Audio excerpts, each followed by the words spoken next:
ለስመ አምላኪየ በማኅሌት ወአብዮ በስብሐት ወአብዮ በስብሐት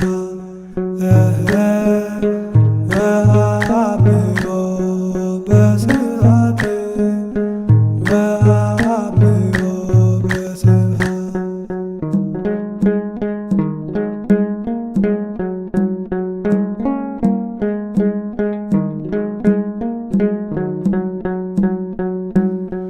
የአምላክን ስም በማኅሌት አመሰግናለሁ። የአምላክን ስም በማኅሌት አመሰግናለሁ። በምስጋናም ከፍ ከፍ አደርገዋለሁ። በምስጋናም ከፍ ከፍ አደርገዋለሁ። በምስጋናም ከፍ ከፍ አደርገዋለሁ። በምስጋናም ከፍ ከፍ አደርገዋለሁ። ስልጣኑ ዲበ መትከፍቱ ሎቱ ስብሐት ወአኮቴት እለ ወባርኮት ውዳሴ ወማኅሌት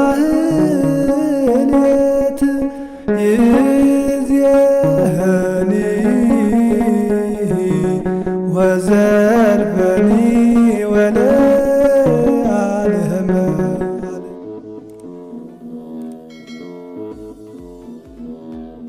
ድንግል ማርያም ኃጢአትን የምታስተሰርይ ናት ብለው እልል ያስብላሉ። በጣም ስህተት ነው። ሊቃውን ተሰባስባችሁ ልታስቡበት ይገባል ይህን ነገር። አለበለዚያ ጠፍታለች ቤተክርስቲያኗ። በቃ ጠፍታለች። እግዚአብሔር አያቃትን።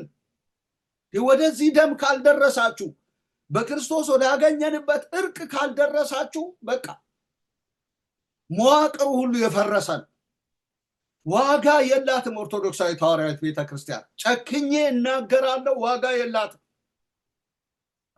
ወጣቱን የእግዚአብሔርን ቃል ስላላስተማራችሁት ነው ዛሬ ጠበቃ ለማርያም የቆመ መስሎ የተለያየ ነገር የሚለው። ኃጢአት የሚስተሰረየው በኢየሱስና በኢየሱስ ብቻ። የታረቅነው በልጁ በኩል ነው። በልጁ ሆኖ ዓለሙን ከራሱ ጋር ያስታርቅ ነበረ ነው የሚለው እንጂ ለመታረቅ ድንግል ማርያም አልተወለደችም። ኃጢአትን ለማስተስረይ የምታስተሰርይ ልጅ ወለዱ አይባልም በፍጹም። ማርያም እንዲሁ ነው እንደኛ የተወለደችው። በፍጹም ይህንን እውነት ለማርያም አምጥተን አንለጥፍም። በፍጹም ኢየሱስ አልተወለደም ማለት ነው።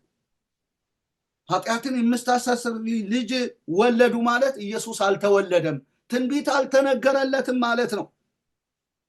በዚህ ድርሰት ይሄን ብቻ አይደለም፣ በሌላም ቦታ ላይ ሄዳችሁ ብትመለከቱ በጣም በሚያሳዝን ሁኔታ የሚናገር የቤተ ክርስቲያን መጽሐፍ አለ በድንግል ማርያም ዙሪያ። ዛሬ እሱን እንዳስሰዋለን። ኃጢአትን የምታስተሰርይ ልጅ ወለዱ ብለው እኚህ ሊቀ ሊቃውንት ዕዝራ ተናግረዋል። እንደገና ደግሞ በጣም የሚገርማችሁ ነገር ስለ ድንግል ማርያም የተነገረበት ቦታ አለ። እመቤታችን እግዝእትነ ማርያም በተጸነሰች በ9 ወር ከ5 ቀን የግንቦት መባቻ ዕለት ግንቦት 1 ተወለደች። እመቤታችን እግዝእትነ ማርያም የተወለደችበት ዕለት በአባቷ እናቷ ቤት ፍስሐ ደስታ ተደረገበት፣ ቤቱንም ብርሃን መላው። በ8ኛውም ቀን ማርያም ብለው አወጡላት። ስለምን ማርያም ብለው አወጡላት ቢሉ እነሆ በዚህ ዓለም ከሚመገቡት ሁሉ ምግብ ለአፍ የሚጥን ለልብ የሚመጥን ማር ማለት ለልብ የሚመጥን ማር ነው። በገነትም በሕይወት የተዘጋጁ ጻድቃን ቅዱሳን። ማር ማለት በገነትም በሕይወት የተዘጋጁ ጻድቃን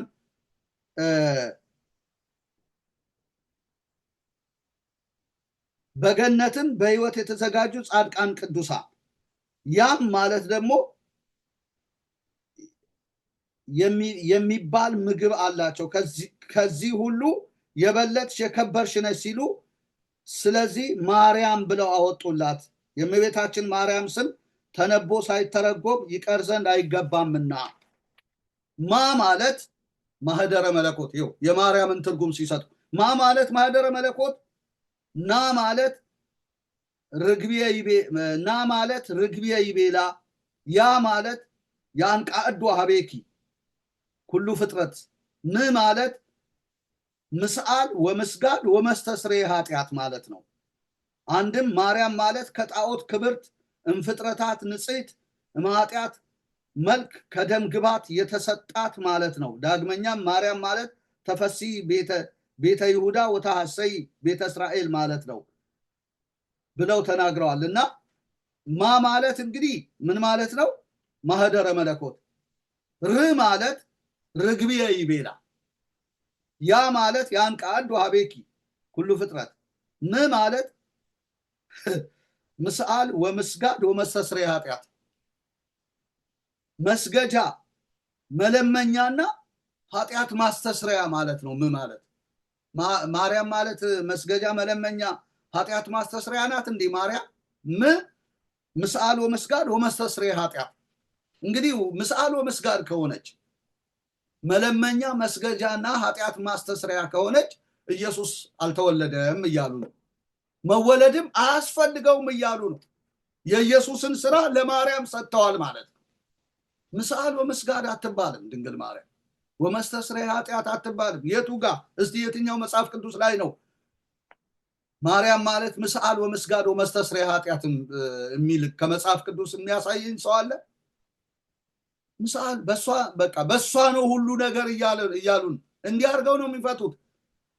ድንግል ማርያም በተወለደችበት ዕለት የሚነገር ሐሳብ ነው ይሄ። ምስአል ወምስጋድ ወመስተስርየ ኃጢአት፣ ኃጢአትን የምታስተሰርይ ናት፣ መስገጃ ናት፣ መለመኛ ናት። ሁሉ በሷ ነው ማለት ነው። ቀጥተኛ ላይኑ በሷ በኩል ነው። በሷ በኩል ያልመጣ አይድንም ነው እኮ፣ ስሬት አያገኝም እኮ ማለት እኮ። ስለዚህ እኚህም እንትና ማናቸው ሊቀ ሊቃውንት እዝራ ድንግል ማርያም የተወለደችው ኃጢአትን ለማስተስረይ ነው፣ ኃጢአትን የምታስተሰርይ ልጅ ነው ያገኙት ያሉት እኮ ከዚህ የተነሳ ነው። ምስአል ወምስጋድ ወመስተስርየ ኃጢአት ብለው ስለተረጎሙ አያችሁ ወዳጆቼ። ስለዚህ የኢየሱስ ደም በከንቱ ነው የፈሰሰው ማለታቸው፣ አንድ ጊዜ በማቅረብ የተቀደስንበት ስጋ ውሸት ነው እያሉን፣ በመረቀልን በሕያው ደም ወደ ቅድስት እንድንገባ ድፍረት አለን ያለን ጳውሎስ ስተት ነው እያሉን ነው። ለምን? በቃ ማርያም ጋር ህዝቡን ሊያስቀሩት ምስአል ወምስጋድ ወመስተስርየ ኃጢአት ብለው። እኔ በጣም ነው ልቤን የከነከነኝ ወዳጆች።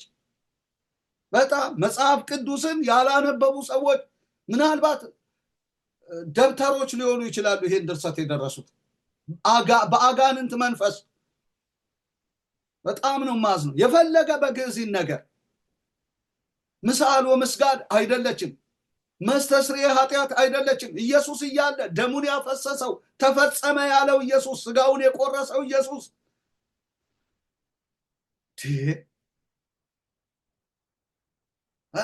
በጣም አዝናለሁ። በእውነት በጣም ነው ማዝነው በዚች ቤተክርስቲያን። በጣም እኔ ሸክም ስላለኝ ይሄን ልብስ የምለብሰው እንጂ አልፈልግም። እንደዚህ አይነት ነገር መጽሐፉ ያላለንን ነገር ህዝባችንን አስቀሩብን። በዝክር በቆሎ ጸረ ማርያም ነህ እያሉ ወደ ኢየሱስ የመጣውን ሁሉ እያሳደዱ ኧረ እባክሽ ኧረ እባካችሁ ብለን ስንል በቃ የቱ ጋር ነው እስቲ ምስአል ወምስጋድ የሆነችበት ወመስተስርየ ኃጢአት ማን ነው የሚያሳየኝ ከመጽሐፍ ቅዱስ? እንዲህ አድርገው ከኃጢአት ስሬት ጋር አገናኝተዋታል። ኃጢአትን የምታስተሰርይ ልጅ ወለዱ ብለው አልቅሰው ወለዱ አገኙ። ኧረ ጌታ አይሰጥም እንዲህ አይነት። ምስአልም አይደለችም ወመስተስርየ ኃጢአትም አይደለችም፣ በፍጹም አይደለችም። ከመጽሐፉ ጋራ ቃል ጋራ እየተጋጫችሁ ነው። እንደውም እሷ የባሪያይቱን ውርደት ተመልክቷልና ያለች ነው። ነፍሴ በአምላኬ በመድኃኒቴ ሐሴት ታደርጋለች ብላ ምህረት የተቀበለች እንጂ ምህረት ሰጪ አይደለችም። በፍጹም ወደ ኢየሱስ ካልደረሳችሁና ይሄንን ለኢየሱስ ሰጥታችሁ ካልሰበካችሁ በቃ እኛ የድርጅት ደጋፊ ሆነን አይደለም የምንናገረው። የቃሉ ደጋፊ ሆነን ቃሉ ያለንን ነው እየነገርናችሁ ያለ ነው። ከሲኦል እንድትድኑ እንድታመልጡ፣ አለበለዚያ ከነካባ ከነፈረጅያ ከነጥንግ ድርብህ ከነጵጵስና ቆብ ሲኦል ወረድክ። በቃ ሲኦል ወረዳችሁ። በቃ ይሄን ሳታስተካክሉ ዝማሬ መዋስት ብትሉ፣ አቋቋሙ ተክሌ ጎንደሬ ዝማሜ ብላችሁ ብትሉ፣ ትርጓሜ ብላችሁ ብትሉ ነቲንግ። በቃ አለቀ። አማኙ ፕሮቴስታንቱ አማኝ አምልጧል። አይሰማችሁም። እኔ ደጋፊ አይደለሁም፣ የትኛውም ቤተክርስቲያን አባል አይደለሁም። ቃሉን ስላመኑ ነው ይህን እምላችሁ። ይህንን ተረት አይቀበሉ። አሰራር ልዩ ልዩ ነው፣ መንፈስ ግን አንድ ነው። እኛ ልዩ ልዩ አሰራር ስላለን እንጂ ወንጌሉ አንድ ነው። በቃ ገና ምሳሉ ምስጋድ ወመስተስሪያ ኃጢአት በምን ኃይሏ ነው እስቲ መስተስሪያ ኃጢአት የምትሆነው? ማርያም ባካችሁ፣ እናንተ የሰጣችሁት ስም ነው ይሄ። የኃጢአት ማስተስሪያ አድርጎ አቆመው እየተባለ ቃሉ እያለን ወመስተስሪያ ኃጢአት እንዴት ይባላል እንዴ? ሰሮተ ህዝብ ስትጸልዩ ምንድን ነው የምትሉት? ይፍታ ይድግ ያንጽ ወይ ቀድስ እግዚእነ አምላክ ነው መድኃኒነ ኢየሱስ ክርስቶስ ሰራየ ኃጢአተ ዓለም ወደምሳ ሲያበሳ ዞሃቦሙ ስልጣነ ለአበዊነ ሐዋርያት በዛይመረ መንፈስ ቅዱስ ከማዊ ይስረይ ለክሙ ኃጢአተ ዘገበርክሙ እምንስክሙ አይደል የምትሉት?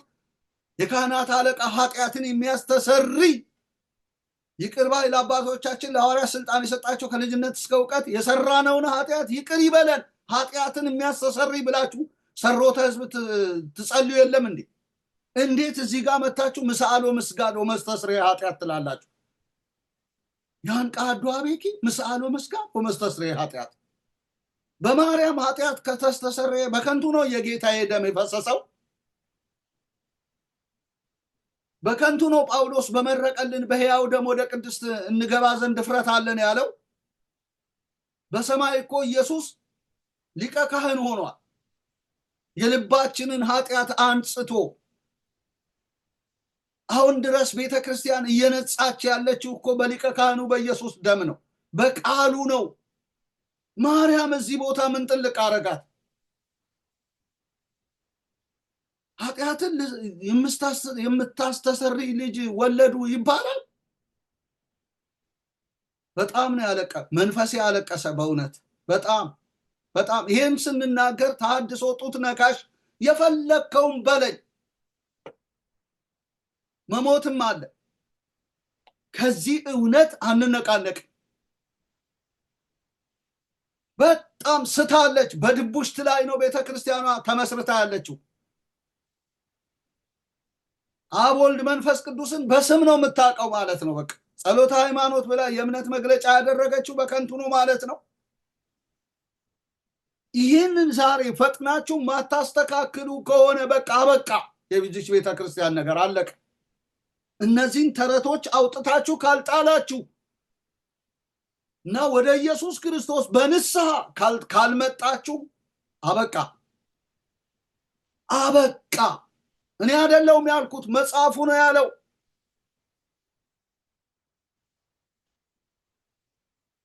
እና አዝናለሁ በጣም።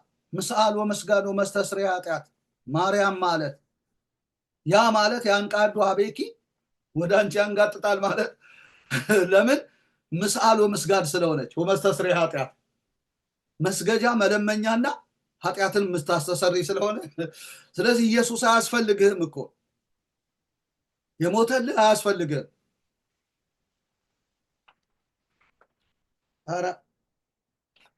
ኧረ ጌታ ሆይ፣ ኧረ ጌታ ሆይ፣ ኧረ ጌታ ሆይ፣ ኧረ ጌታ ሆይ በእውነት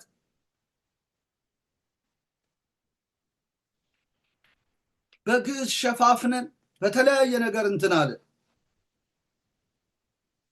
በታሪክ የቆደመች የቆየች ጥንተ መሰረት ያላት ጥንታዊት አልካርንም እኮ። ነገር ግን ሳተች። በቃ ከኢየሱስ ክርስቶስ ትምህርት ወጣች፣ ከመሰረቱ ወጣች። ምን ያደርጋል ዜማ? ምን ያደርጋል ዝማሜ? ትርጓሜ መጽሐፍ በቃ አውቆ የአዲስ ኪዳን መምህር መባል ምንድነው ጥቅሙ? ይህን እውነት ካልገባን እና ምስአል ወመስጋድ የምትባል ማርያምን ያላቅ ምስአል ወመስጋድ ወመስተስሬ ኃጢአት ኢየሱስ ክርስቶስ ኃጢአትን የሚያስተሰሪ ምስአል ወመስጋድ የተባለ ምን ሰግደው በሱ ምን ለምነው በሱ የምትለምኑትን ሁሉ እኔ አደርጋለሁ ያለ አብ በስሜ የምትለምኑትን ሁሉ ይሰጣችኋል ያለ ጉልበት የሚሰግድለት የሚንበረከክለት ፊልጵስዩስ 2 ላይ የኃጢአት ማስተስሪያ አድርጎ እግዚአብሔር አብ ያቆመው ኢየሱስ ነው። ኃጢአትን ከማስተስሪያ ባሻገር የኃጢአት ማስተስሪያ አድርጎ አቁሞታል። ሮሜ ምዕራፍ 4 ላይ ላንብብላችሁ። የእግዚአብሔር ቃል በእግዚአብሔር መንፈስ የተጻፈ መጽሐፍ ነው እያነበብኩ ያለሁት። ብትቀበሉ ባትቀበሉ ከዚህ በኋላ የራሳችሁ ጉዳይ ነው። እንዴ እውነቱ እውነት ነው። ሮሜ ምዕራፍ 4 ምዕራፍ 3 ምዕራፍ 3 ቁጥር 25 ላይ እርሱም እግዚአብሔር በእምነት የሚገኝ በደሙ የሆነ ማስተስሪያ አድርጎ አቆመው። ይህም በፊት የተደረገውን ኃጢአት በእግዚአብሔር ችሎት ስለመተው ጽድቁን ያሳይ ዘንድ ነው። ራሱም ጻድቅ እንዲሆን በኢየሱስ የሚያምነውን እንዲያጸድቅ አሁን በዚህ ዘመን ጽድቁን ያሳይ ዘንድ ነው ብሎ አሳረፈን። የኃጢአት ማስተስሪያ አድርጎ አቆመው። እናንተ እኮ ኃጢአትን የምታስተሰሪ ልጅ ወለዱ አላችሁ። እንደገና ደግሞ ምስአል ወመስጋድ ወመስተስሪያ ኃጢአት። ይሄስ ኃጢአትን በእግዚአብሔር ፊት በእግዚአብሔር ችሎት ኃጢአትን ስለመተው ጽድቁን ያሳይ ዘንድ የኃጢአት ማስተስሪያ አድርጎ አቆመው የሚለው እስካ ይሻር ያለ አቅሟ ድንግል ማርያምን ምስአል ወመስጋድ ወመስተስሪያ ኃጢአት ይባላል። ኃጢአቷ በክርስቶስ ተስርዮላት ተደምስሶላት ወመስተስሪያ ኃጢአት ይባላል። እግዚአብሔር ያቆመው ልጁስ ኃጢአትን ስለመተው ጽድቁን እያሳየ ያቆመው ልጁስ በፊት የተደረገውን እኮ ኃጢአት በእግዚአብሔር ችሎት ፊት የሚተውልን እኮ ኢየሱስ ነው። ብቃት አለው፣ ጠበቃችን ነው። ልጆች ኃጢአት እንዳታደርጉ ይህን እጽፍላችኋለሁ፣ ማንም ኃጢአትን ቢያደርግ ከአብ ዘንድ ጠበቃ አለው ይላል። እርሱም ጻድቅ የሆነው ኢየሱስ ክርስቶስ ነው ብሎ ይናገራል። ሄዳችሁ ማየት ትችላላችሁ። አንደኛ ዮሐንስ ምዕራፍ 2 ቁጥር 1 ጠበቃ ያለው ለዚህ ነው። የኃጢአት ማስተስሪያ አድርጎ ስላቆመው ኃጢአትን ስለመተው ጽድቁን ያሳይ ዘንድ በእግዚአብሔር ችሎት ፊት ኃጢአትን የሚተውልን እርሱ ስለሆነ በምን ቋንቋ እንንገራችሁ ወዳጆች? ስለዚህ ምስአል ወመስጋድ ወመስተስሪያ ኃጢአት አይባልም። ኃጢአትን የምታስተሰሪ ልጅ ተወለደችልን አይባልም። ሮንግ የሆነ በዓል ነው ይሄ። መወለዷን አልክድም። ሳትወለድ ወደዚህ ዓለም አልመጣችም፣ ኢየሱስን አልጸነሰችም። ነገር ግን የተወለደችው ሰው ስለሆነች ነው በቃ እንጂ ኃጢአት ልታስተሰሪ በፍጹም እዛ ጋር አትመጣም። እሷ ይሄ አቅም የላትም። ኃጢአትን የሚያስተሰሪ አንድና አንድ ኢየሱስ ብቻ ነው። ደም ሳይፈስ ስርየት የለም ተብሎ የተነገረለት ሮንግ የሆነ ሄረሲ የሆነ ድርሰት ተረት ነው።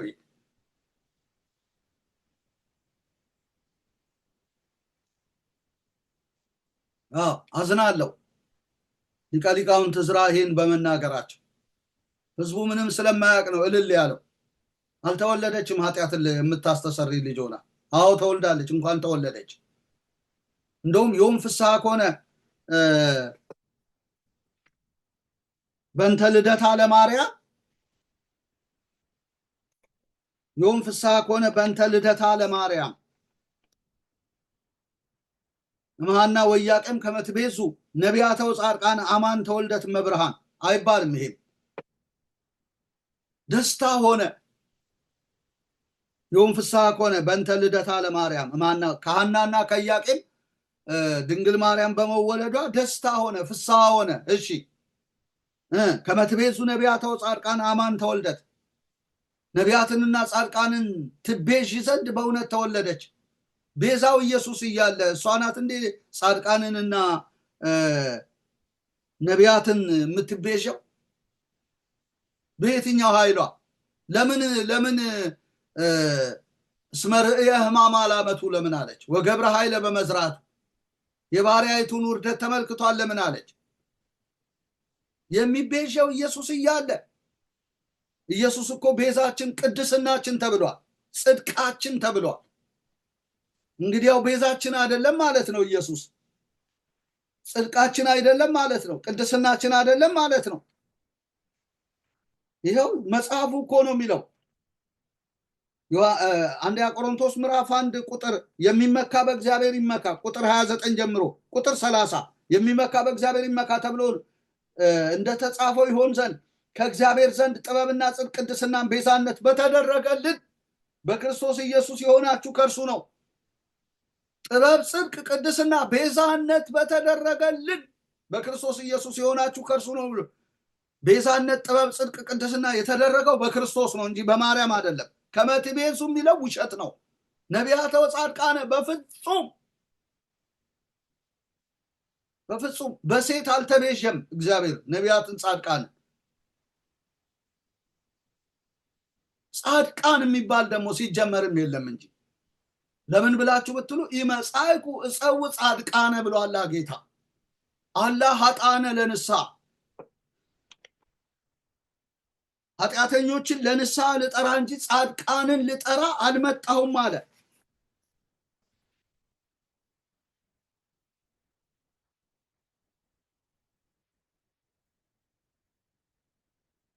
ኃጢአተኞችን ለንስሐ ልጠራ እንጂ ጻድቃንን ልጠራ ምን አላልኩም አልመጣሁም። ሉቃስ 5:29 እስከ 32 ሄዳችሁ ማየት ትችላላችሁ። ከመትቤዙ ነቢያተ ወጻድቃነ ይላሉ። ኃጢአተኞችን ለንስሐ ልጠራ እንጂ ጻድቃንን ልጠራ አልመጣሁም። ሄዶ ማየት ይቻላል በማስረጃ ስለምናገር። የእግዚአብሔር ቃል አይሻር። ሰማይ ወምድር ያልፎ ቃል የሰያልፍ ሰማይና ምድር ያልፋል ቃሌ ግን አያልፍም ስላለ ሉቃስ 5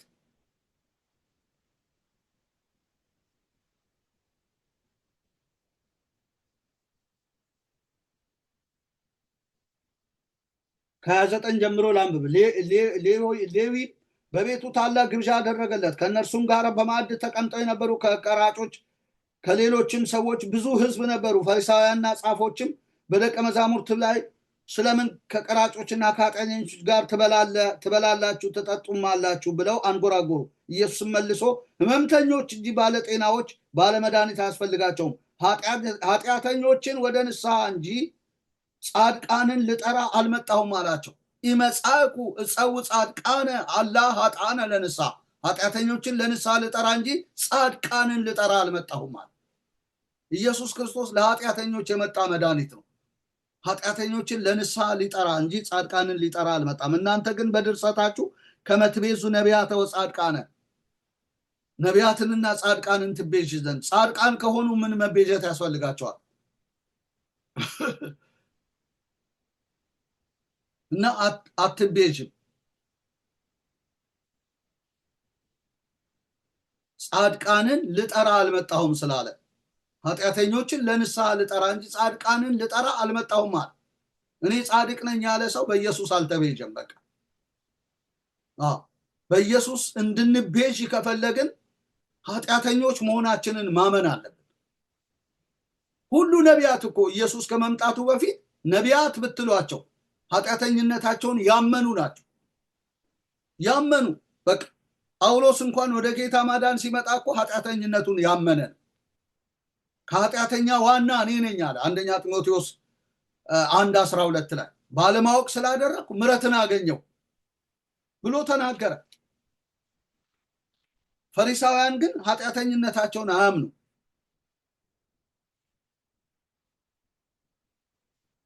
በጣም ነው የሚያሳዝነው። ዛሬም የኦርቶዶክስ ካህናት ከጳጳሳቱ ጀምሮ ኃጢአተኝነታችንን ብናምን እኮ ይቤዠን ነበረ ጌታ። አላመንማ። ነፍስ አባት አዘጋጅተናል፣ ቄደር ውሃ እንረጫለን፣ ኪዳን እንደግማለን፣ የተለያየ ለኃጢአት ስርየት ገደል ሹለኩ እንላለን፣ ቆሎ ቁሉ እንላለን፣ አሻሮ ቁሉ እንላለን። ማንለው ነገር አለ? ምን ማናደርገው ነገር አለ? ኃጢአተኝነታችን ምናምን እነዚህን ነገሮች በሙሉ አራግፈን ወደ ኢየሱስ እንመጣ ነበረ። ኢየሱስ ይቤዠናል። ገና አልተሸነፍንማ።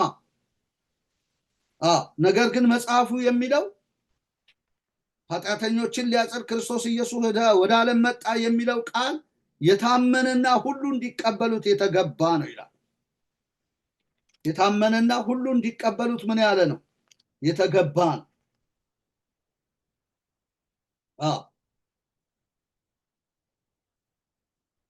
አንደኛ ጢሞቴዎስ ምዕራፍ 1 ቁጥር 15 ጀምሮ ነው ኃጢአተኞችን ሊያድን ክርስቶስ ኢየሱስ ወደ ዓለም መጣ የሚለው ቃል የታመነና ሁሉ እንዲቀበሉት የተገባ ነው አለ። ከኃጢአተኞች ዋና ነኝ ነው ያለው ጳውሎስ። ስለዚህ መቀበል ከበደን፣ የራሳችንን መንገድ ስላዘጋጀን ማለት ነው። ራሱ አንዱ ከመትቤዙ ነቢያተ ወጻድቃነ በአማን ተወልደት ብሎ የግንቦት ልደት ዕለት ጻድቃንንና ነቢያትን ልትቤዥ ተወለደች ብሎ መናገር እኮ ኃጢአተኝነትን አለማመን ነው።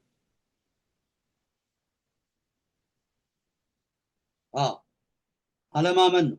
ወደ ዓለም መጣ ኢየሱስ ክርስቶስ ወደ ዓለም መጣ የሚለው ቃል የታመነና ሁሉ እንዲቀበሉት የተገባ ነው። ኃጢአተኞችን ሊያድን።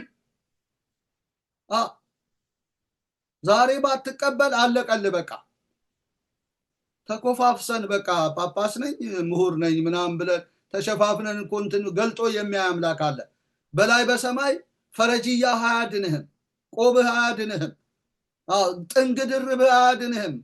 እኔ ኃጢአተኛ ነኝ ብለህ ሀምብል አድርገህ ራስህን እንደ ጳውሎስ ወደ ኢየሱስ ካልመጣ እቀበልሃለሁ ጌታዬ ካላልክ እኮ በቃ በምድር ነች 70 ወይ 80 ተከባብረን አባቴ ምናምን ተብለን ሰዎች ተንቀጥቅጠው ፈርተው በምድር አሁን እንደውም በቃ እየገለጠው ነው ጌታ። የሚሻለን ምንድነው? ራሳችን ሳንገብዝ እኔ ኃጢአተኛ ነኝ ጌታዬ ሆይ ያልሰራሁት በደል የለም። ኃጢአተኞችን ልታድን ክርስቶስ ኢየሱስ ወደ ዓለም የመጣው አንተ የታመንክ ነህ፣ እኔ ልቀበል ደግሞ የተገባኝ ነኝ ብለን ነው ወደ ኢየሱስ መምጣት ያለብን። ሌላ ኮተቱን ጥለን በዚህ መንገድ ነው መዳኛው፣ በዛ መንገድ ነው ሞክረነው ነው የመጣ ነው። ሁላችንም ገዳም ገብተን ሰንሰለት ታጥቀናል፣ ኬሻ ላይ ተኝተናል፣ ምግባር አድርገናል፣ ውሃ ቀድተናል፣ ረድ ሆነን እንጨት ቆርጠናል። በደብረ ሊባኖስ በተለያየ ነገር የምንጸድቅ ቢሆን ኖሮ ለምን በቃ ጽድቃችን የመርገም ጨርቅ ነው። በደላችሁ እንደ ነፋስ ወስዶታ ኢሳይያስ 64 ላይ ብዙዎች የራሳቸውን ጽድቅ ሲያቆሙ ለእግዚአብሔር ጽድቅ አልተገዙም ይላል። የራሳችንን ጽድቅ ነው ያቆም ነው። አሻሮ መቁላቱ፣ በገዳም መልፋቱ የራስን ጽድቅ ማቆም ነው። ለእግዚአብሔር ጽድቅ አለመገዛት ነው። ብዙዎች የራሳቸውን ጽድቅ ሲያቆሙ ለእግዚአብሔር ጽድቅ አልተገዙም ይላል መጽሐፉ።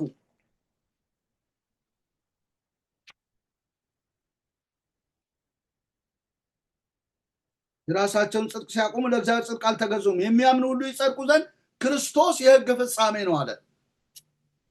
የምናምን ሁሉ እንጸድቅ ዘንድ ክርስቶስ ሕግን ፈጸመልን ማለት። ዛሬ ሕግን በመፈጸም አይደለም እንጸድቅ፣ ክርስቶስን በማመን። ስለዚህ የምናቆመው ጽድቅ ሊኖር አይገባም። የመርገም ጨርቅ ነው። እንደገና ደግሞ የምናቆም ከሆነ የራሳችን ጽድቅ ለእግዚአብሔር ጽድቅ አንገዛ። ስለዚህ ከኛ በፊት የነበሩት ነቢያት፣ ጻድቃን ድንግል ማርያም አልተቤዠቻቸውም። የራሳቸውንም ጽድቅ ሳያቆሙ ለዚህ ጽድቅ ነው የተገዙት። እኔ ኃጢአተኛ ነኝ ብለው እንደ ፈሪሳውያን አልተገበዙም። በካባቸው ተሸፍነው እኔ ከልጅነቴ ጀምሮ ሕግን ጠብቄያለሁ እያሉ አንድ ነገር ጎደለ ሲባሉ ፊታቸው እየጠቆረ የሚመለሱ አይደሉም። እነ አብርሃም በሉ፣ እነ ይስሐቅ፣ እነ ያዕቆብ፣ እስራኤል በሉ፣ ነቢያት በሉ ይሄንን ጽድቅ ያመኑ ናቸው። ኃጢአተኞችን ሊያድን ክርስቶስ ኢየሱስ ወደ ዓለም መጣ የሚለው ቃል የታመነ ነው ብለው ከኃጢአተኛ ዋና እኔ ነኝ ብሎ ጳውሎስ ራሱ እንደሰጠ የሰጡ ናቸው። አለበለዚያ በቃ አለቀ። ይሄ እኮ የዳነው ማህበረሰብ የታደለ ነው። አየህ፣ ተንበረከከ ለኢየሱስ። በቃ ጉልበት ለኢየሱስ ተንበረከከ። በቃ ስለዚህ ምስአል ወመስጋድ ወመስተስርየ ኃጢአት ብለው ማርያም ጋር አልቀረም። ኃጢአት አታስተሰርይም ማርያም። ምሳሎ መስጋድ አይደለችም። በሷ እንለምንም፣ በስሜ ለምኑ ነው የተባለ። መለመኛችን አይደለችም።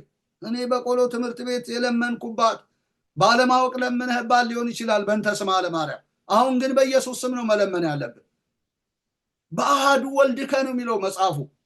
በአንድ ልጅ በኢየሱስ ዘቦቱ ለከ ምስሌሁ ትሉት የለም እንዴ?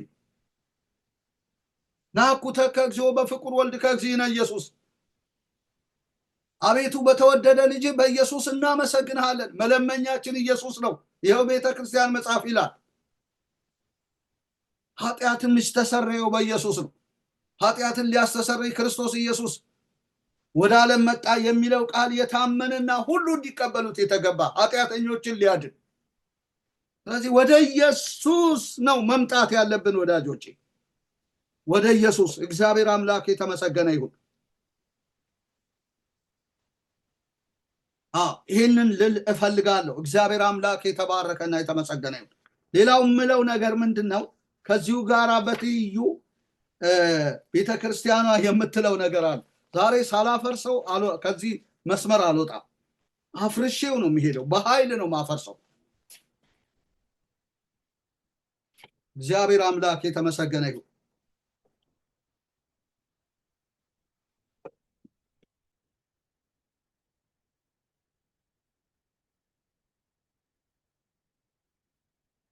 ረከብ ወለተ ዘታስተስሪ ጌጋዬ።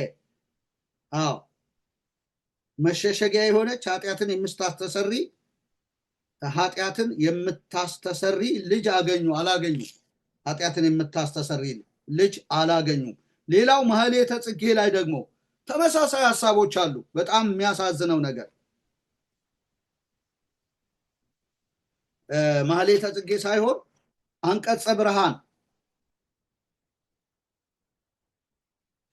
አንቀጸ ብርሃን ውዳሴ ማርያም ላይ እንዲህ የሚል አለ።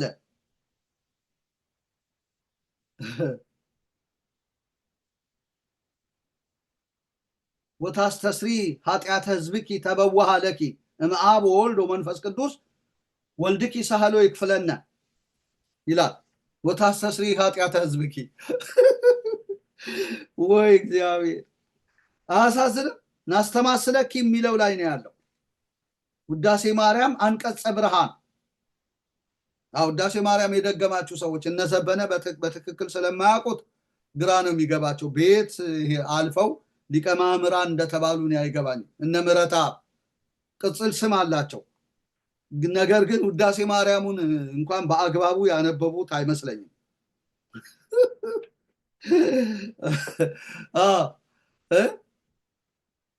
ዛሬ እንግዲህ እንንገራቸው።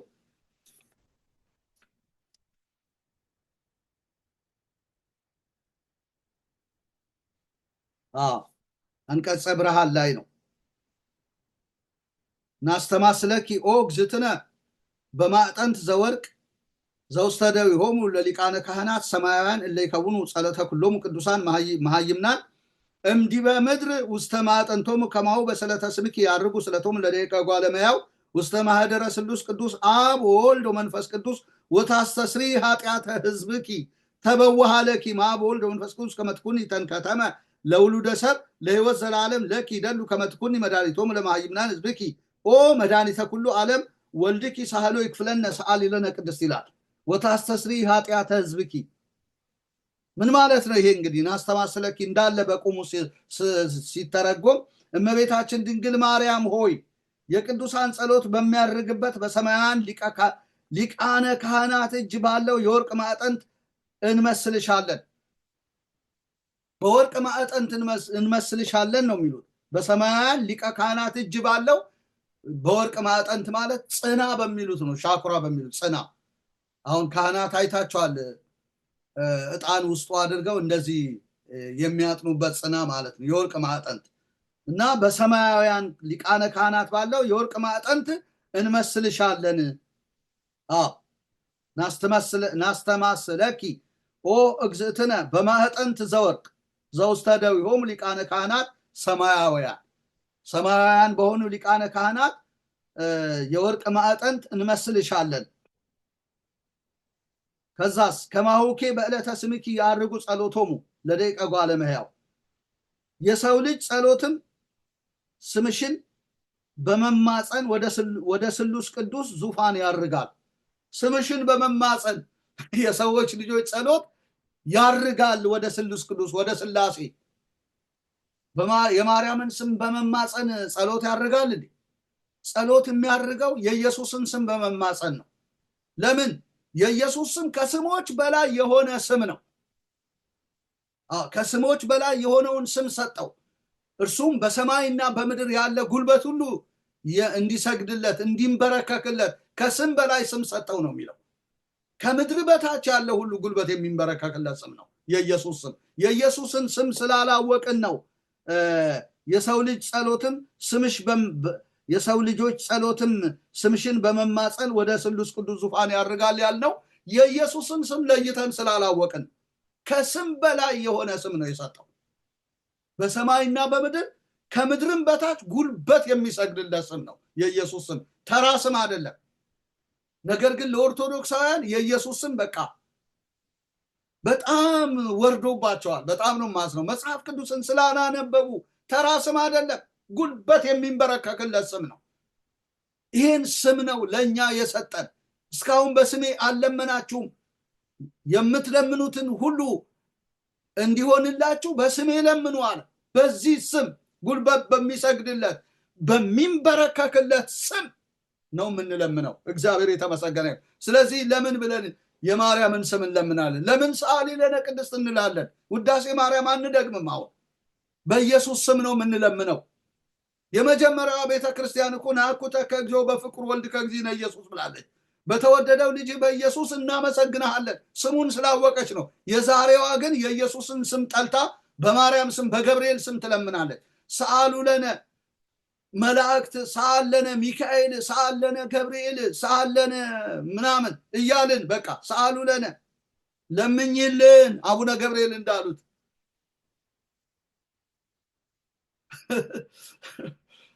ነይ ነይ እምዬ ቤዛ ነሽ አሉ እያልን ለምኝልን እያልን አንልም። ለምኝልን ይሄ ታላቅ ስም ተሰጥቶናል። በዚህ ስም ነው የምንለምነው። ብትቀበል ባትቀበል እንግዲህ ያንተ ጉዳይ። እኔ ኃላፊነቴን እየተወጣሁ ነው። በዚህ ስም ነው የምንለምነው እንጂ በማርያም ስም የሚለመን ጸሎት የለንም።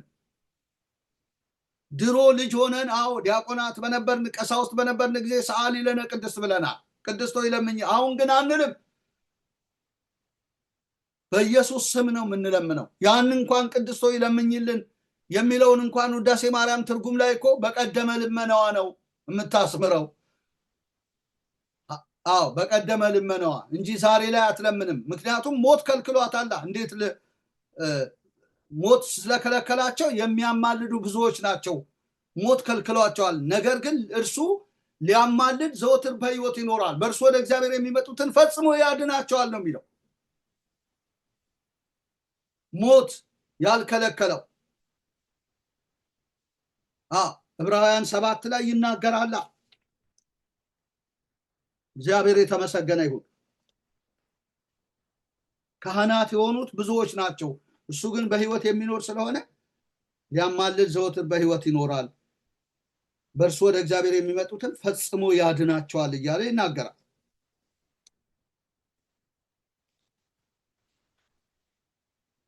ዕብራውያን 7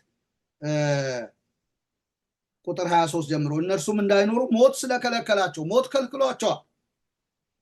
ካህናት የሆኑ ብዙ ናቸው፣ እርሱ ግን ለዘላለም የሚኖር ስለሆነ የማይለወጥ ክህነት አለው። ስለ እነርሱም ሊያማልድ በሕይወት ይኖራል። ስለዚህ ደግሞ በእርሱ ወደ እግዚአብሔር የሚመጡትን ፈጽሞ ያድናቸዋል ይላል። ሊያማልድ ዘወትር በሕይወት ይኖራል። ሞት ከልክሏታል። ለምኝልን አንላትም። እንደገናም ደግሞ ለሰው አንድ ጊዜ መሞት ከዛ በኋላ ፍርድ ተመድቧል ይላል ዕብራውያን 9:27። ስለዚህ ማርያም ሞታለች። ምን ብለን ነው በስሟ የምንለምነው? እንደገና ደግሞ ከስም በላይ ስም ተሰጥቶታል ኢየሱስ።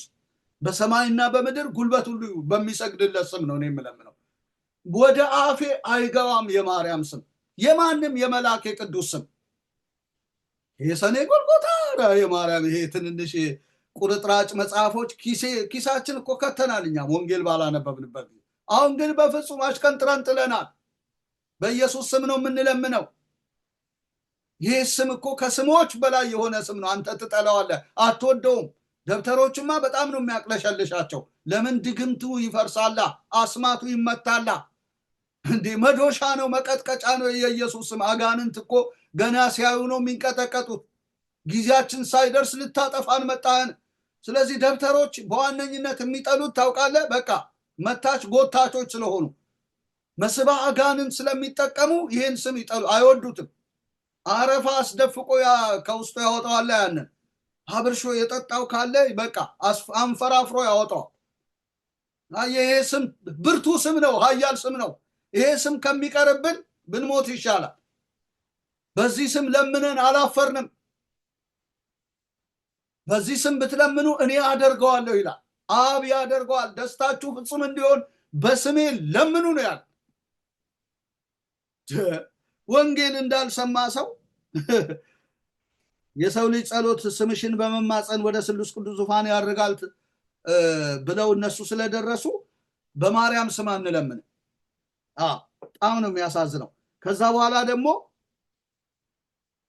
ከማውኬ በስለተ ስምክ ያድጉ ጸሎቶሙ ለደቂቀ ጓለመያው ማህደረ ስሉስ ቅዱስ አይሰራ እንደገና ደግሞ ወታስተስሪ ኃጢአተ ህዝብኪ ተበዋሃ ለኪ ማብ ወልድ ወመንፈስ ቅዱስ ወታስተስሪ ኃጢአተ ህዝብኪ ማለት ነው የወገኖችሽን የልጆችሽን ኃጢአት በቃል ኪዳንሽ ታስተሰርይ ዘንድ ለዘላለማዊ ህይወት መሸጋገሪያ ድልድይ ትሆኚን ዘንድ በቃል ኪዳንሽ ለሚያምኑ ለሚማጸኑ መድኃኒት ትሆኛቸው ዘንድ ከስሉስ ቅዱስ ስልጣን ተሰጥቶሻል ማለት ነው ወታስተስሪ ኃጢአተ ህዝብኪ ተበዋሃ ለኪ የህዝብን ኃጢአት እሷ ታስተሰርያለች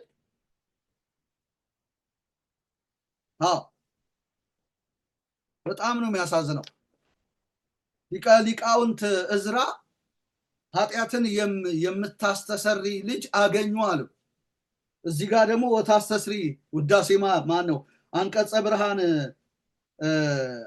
ብርሃን ናስተማስለኪ ጋር ወታስተስሪ ኃጢአተ ህዝብኪ ተበዋሃ ለኪ ኃጢአትን የምታስተሰሪ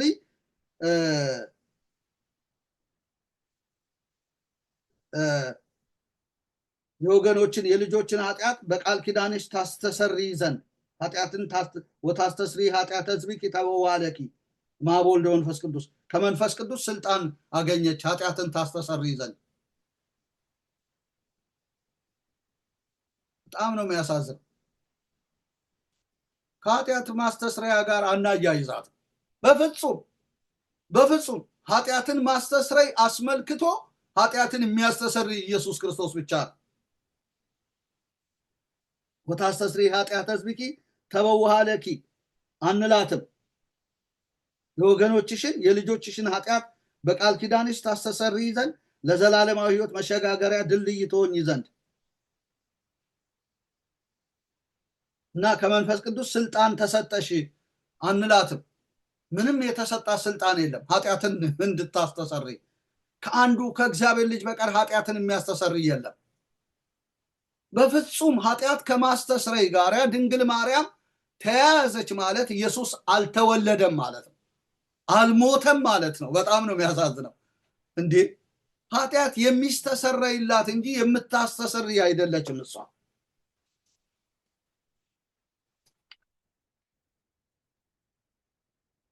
በጣም ነው የሚያሳዝነው ኃጢአት የምታስተሰርይ ሳይሆን ኃጢአት የሚስተሰርይላት ናት እንደውም በሉቃስ ሄዳችሁ ብትመለከቱ እኮ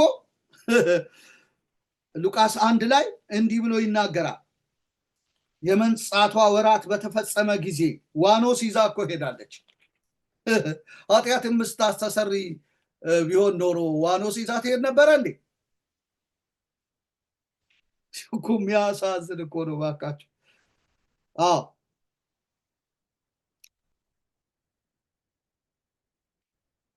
ላሳያችሁ ከእግዚአብሔር ቃል የመንጻቷ ወራት በተፈጸመ ጊዜ ይላል። ሉቃስ 2 ቁጥር 22 ጀምሮ እንደ ሙሴ ሕግ የመንጻታቸው ወራት በተፈጸመ ጊዜ በጌታ ሕግ የእናቱን ማፀን የሚከፍት ወንድ ሁሉ ለጌታ የተቀደሰ ይባላል ተብሎ እንደተጻፈ በጌታ ፊት ሊያቆሙት በጌታ ሕግ 2 ዋሊያ ወይም 2 የርግብ ጫጩት እንደተባለ መስዋዕት ሊያቀርቡ ወደ ኢየሩሳሌም ወሰዱት ይላል። መስዋዕት ልታቀርብ ወደ ኢየሩሳሌም ከዮሴፍ ጋር ሄደች ናት እንጂ ኃጢአተ ወታስተስሪ ኃጢአተ ሕዝብኪ ተበዋሃለኪ የምትባል አይደለች። ኃጢአትን የምታስተሰሪ ልጅ ወለዱ አይባልም። የመንጻቷ ወራት ልክ እንደ ማንኛውም ሴቶች የመንጻቷ ወራት በተፈጸመ ጊዜ ዋሊያ ዋኖስ ይዛ ሄደች ናት። ኢየሱስ እስኪሰዋ ድረስ የብሉይ ኪዳንን ስርዓት ልትፈጽም ትከሰሳለች። እንደኛ በበደል በኃጢአት ንጹህ አይደለችም። የአዳም በደል አለባት። ሰው ናት። ከመጽሐፉ ቃል ጋር የማይሄድ የውሸት ድርሰት ወታስተስሪ ኃጢአተ ሕዝብኪ ተበዋሃለኪ። እንደገና ደግሞ የወርቅ ማዕጠንት ነሽ አንቺ፣ ሰማያውያን ሊቃነ ካህናት የያዙ የወርቅ ማዕጠንት። ይህ ከንቱ የሆነ ድርሰት ነው፣ ተረት ነው ወዳጆቼ። አብሮ አይሄድም። አይክፋችሁ። ስትደርሱበት ታመሰግኑናላችሁ። ዛሬ ምናልባት ትሳደቡ ሊሆን ይችላል። ስትደርሱበት እግዚአብሔር ይባርካቸው ይህንን እውነት ያበሩልን ሰዎች ብላችሁ መባረካችሁ አይቀርምኛ። ስለዚህ አይል መደነ ወታስተስሪ ኃጢአተ ሕዝብኪ አንበል፣ ተበዋሃለኪ አንበል።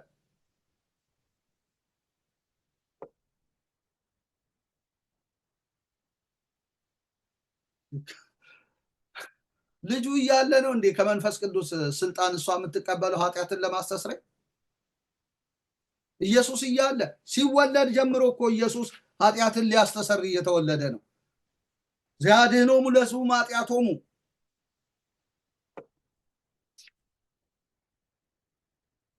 ተብሎ የተነገረለት ነው። በጣም ነው የሚያሳዝነው። እና ይኸውላችሁ በየድርሰቶቹ ይሄ ነገር አለ። እንደገና ማህሌተ ጽጌ ልውሰዳችሁ። ምን የሌለበት ቦታ አለ እንዴ? የማርያምን ኃጢአት እንደምታስተሰር የሚናገር ማህሌተ ጽጌ ላይ ደግሞ ልውሰዳችሁ። እንዴት ያሳዝናል መሰላችሁ። ማህሌተ ጽጌ አብይ ውእቱ ይላል ስባተ ተአምር ጸጌዮትኪ በድንጋሌ ወፈሬዮትኪ በንጽ ቁርባን አምልኮ መጠለሌ ማጠንተ ሱራፊ ዘወርቅ ወጽዋዕ ኪሩብ እንቆ ቢረሌ አልቦ ጸሎት ወአልቦ ትንባሌ እንበሌኪ ማርያም ዘይአርግ ሉዓሌ ይላል። በድንግልና መጽነስሽን በንጽህናም የሚያለመልም የአምላክ ቁርባን መውለድሽ ታላቅ ድንቅ ተአምር ነው። የሱራፊ የወርቅ ማዕጠንት ቢረሌ የሚባል የኪሩብ እንቁ ጽዋ ማርያም ያላንቺ ወደ ላይ ወደ ፈጣሪ የሚያርግ ልመናም ምልጃም የለም በማለት እንግዲህ በእርሷ ምልጃ እውነተኛ ፈራጅ የሆነ ልጇ ልመናችንን የሚቀበልልን እውነተኛ የሱራፊ ማዕጠንት መሆኗን ይናገራል ማለት ነው። የሱራፊ ማዕጠንት ነሽ። እንደገና ደግሞ ያላንቺ ጸሎትም ሆነ ልመና ወደ ሰማይ አያርግም። አልቦ ጸሎት ወአልቦ ትንባሌ እንበሌኪ ማርያም ዘይአርግ ሉዓሌ። ከስም በላይ እግዚአብሔር ለኢየሱስ ስምን ሰጥቶታል እኮ በሰማይ በምድር ከምድር በታች ጉልበት ሁሉ እንዲሰግድለት። በኢየሱስ ክርስቶስ ስም የምንለምነውን እኔ አደርገዋለሁ ብሏል ኢየሱስ። ደስታችሁ ፍጹም እንዲሆን በስሜ ለምኑ አለ። እስካሁን በስሜ አልለመናችሁም፣ ደስታችሁ ፍጹም እንዲሆን በስሜ ለምኑ አለ። እነሱ ግን እዚህ ጋር እንበሌኪ ማርያም ዘይአርግ ሉዓሌ አልቦ ጸሎት ወአልቦ ትንባሌ እንበሌኪ ማርያም ዘይአርግ ሉዓሌ አሉ። ጸሎትም ሆነ ልመና ያላንቺ አያርግም። ለዚህ ነው ምስአል ወምስጋድ ወመስተስርየ ኃጢአት ያሏት። መለመኛ መስገጃና መስተስርየ ኃጢአት የኃጢአት ማስተስሪያ ማለት ነው። ማርያም ማለት ምን ማለት? መለመኛ መስገጃ ወመስተስርየ ኃጢአት ማስተስሪያ እንበሌኪ ማርያም ዘይአርግ ሉዓሌ ጸሎት አያርግም። ስለዚህ በኢየሱስ ስም የሚለምኑ ሰዎች ጸሎታቸው አያርግም። ከጣራ በታች ነው እያሉ ነው። ያንተ ጸሎት ነው ከጣራ በታች። ዕለት ዕለት ውዳሴ ማርያም የምትደግመው አንተ፣ ዕለት ዕለት ሰዓሊ ለነ ቅድስት የምትለው አንተ፣ ጸሎትህ ከጣራ በታች የሚሆነው ያንተ ነው። ይህ ድርሰት አጋንንታዊ ድርሰት ነው። አይገርማችሁም? እንበሌኪ ማርያም ዘየዐርግ ሎአሌ አልቦ ጸሎት ወአልቦ ትንባሌ። ያላንቺ አያርግም ማለት እኮ አንቺ መካከለኛ ነሽ፣ ኃጢአት ምታስተሰርይ ነሽ፣ ምስአል ወምስጋድ መለመኛ ነሽ፣ መስገጃ ነሽ፣ መካከለኛ ነሽ።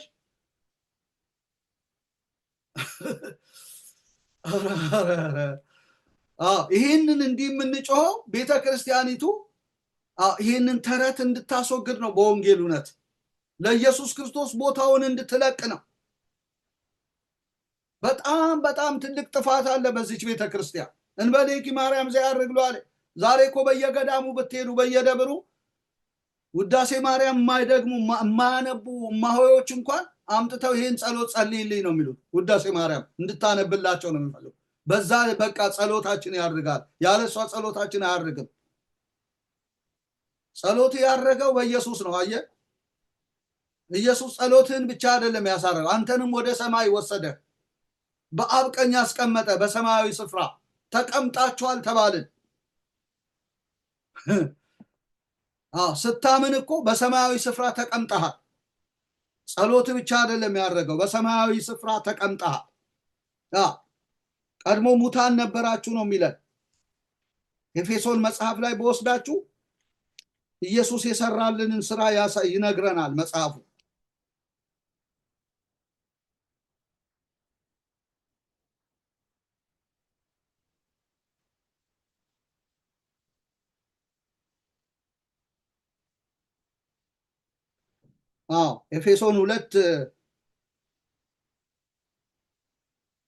ኤፌሶን 2 ቁጥር 4 ጀምሮ ነገር ግን በምህረቱ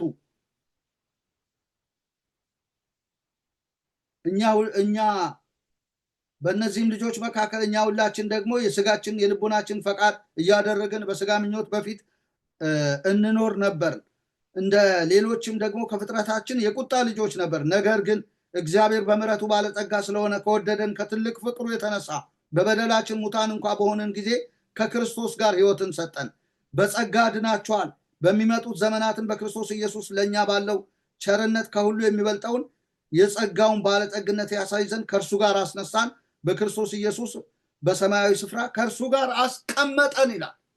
አስነሳን፣ አስቀመጠን። አይደለም ጸሎታችን፣ እኛን ራሳችን ከእርሱ ጋር ነው ያስነሳን። በበደላችን ሙታን በነበርን ጊዜ ከልጁ ከኢየሱስ ጋር ሕይወትን ሰጠን፣ በሰማያዊ ስፍራ አስቀመጠን፣ ከእርሱ ጋር አስነሳን ይለናል። እንዲህ ያደረገልን ጌታ ነው እኛ የምናመልከው፣ ጸሎታችን ብቻ አይደለም። ስለዚህ ከእርሱ ጋር ተነስተን በሰማያዊ ስፍራ ተቀምጠን ሳለ እንበሌኪ ማርያም ዘየዐርግ ሎአሌ በእኛ ላይ ይሰራ። አልቦ ጸሎቱ አልቦ ትንባሌ። ይህን ደብተራ ነው የጻፈው። ጸሎትም ሆነ ልመና ያላንቺ አያርግም። አይደለም ጸሎት፣ እኛ እኮ ወደ ሰማይ ወጣን አልኳችሁ። በሰማያዊ ስፍራ አስቀመጠን። በኢየሱስ ያመነ ሰው በሰማያዊ ስፍራ የተቀመጠ ነው። ጸሎቱ ብቻ አይደለም፣ እሱ ራሱ። ለዚህ ነው ሞታችኋል። ቆላስይስ 3 ላይ ሕይወታችሁን ከክርስቶስ ጋር ተሰውሯል። ሕይወታችሁ የሆነ ክርስቶስ ሲገለጥ ከእርሱ ጋር ትገለጣላችሁ። ክርስቶስ ሕይወታችን ሆኗል። ሕይወታችን ከክርስቶስ ጋር ተሰውሯል። በላይ ያለውን ነው የምናስበው፣ አይደለም ጸሎታችን። ሕይወታችን ከክርስቶስ ጋር ተሰውሯል። እነዚህን ተረቶች አስወግዱ ወዳጆቼ። እንበሌኪ ማርያም ዘየዐርግ ሎአሌ። ኢየሱስ ሞቶልህ እንበሌኪ ማርያም ትላለህ እንዴ?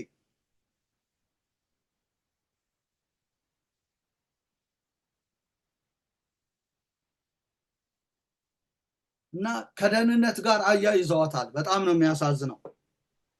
እንደገና ደግሞ ማኅሌተ ጽጌ አሁንም ሄዳችሁ ብትመለከቱ ወብኪ ወፁ ኃጥአንም ደይን ይላል። ደይን ማለት ከሲኦል ኃጥአን ይወጣሉ ማለቱ ነው። ወብኪ ወፁ ኃጥአንም ደይን።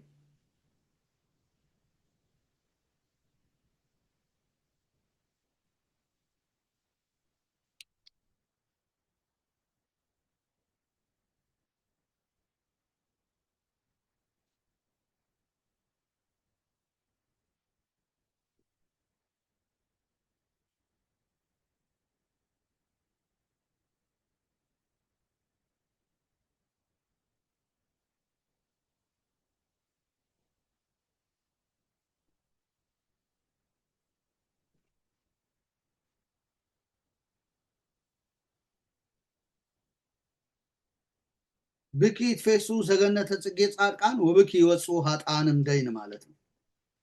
በጣም ነው የሚገርመው።